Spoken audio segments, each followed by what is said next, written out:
Happy Friday, everybody. Today is February 27th, 2026, and this is your Friday planning video. Now, before we turn the page into March, I want to slow things down for just a few minutes. February is a strange month in planning. It's short, it goes fast, and it often feels like a bridge more than a destination. But it's also an important one. January still feels theoretical. February starts to feel real. And all month long, we've been talking about planning before change forces the plan. Now, not reacting, not scrambling, not fixing things under pressure. Today isn't about introducing something new. It's about pausing, looking at where we are, and setting the table for what comes next.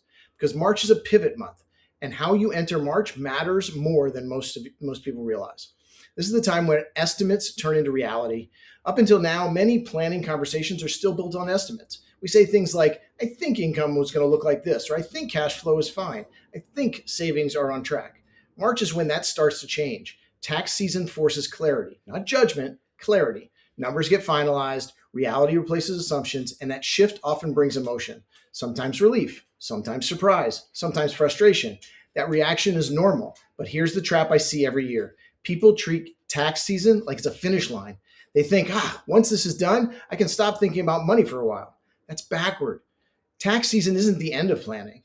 It's the moment that planning actually becomes useful, because the fog starts to lift. Here are the three questions to ask before March begins. Before March starts throwing information at us, I want you to ask yourself a few simple questions.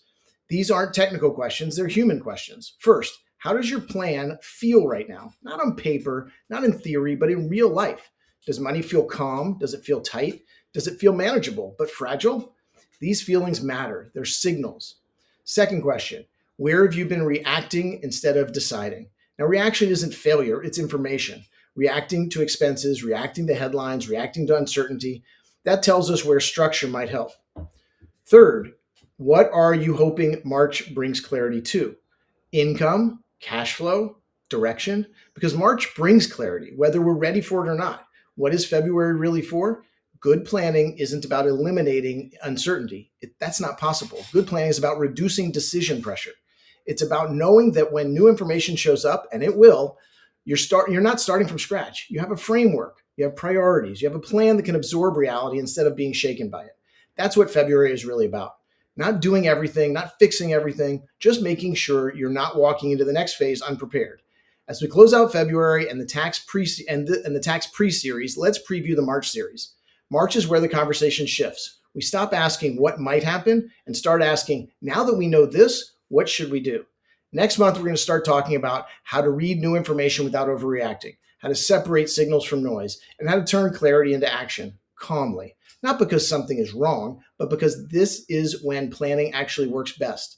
So take a breath, finish February without rushing it, and walk into March ready to use the information that's coming instead of being surprised by it. We'll pick it up right there next week. Have a great weekend and keep planning.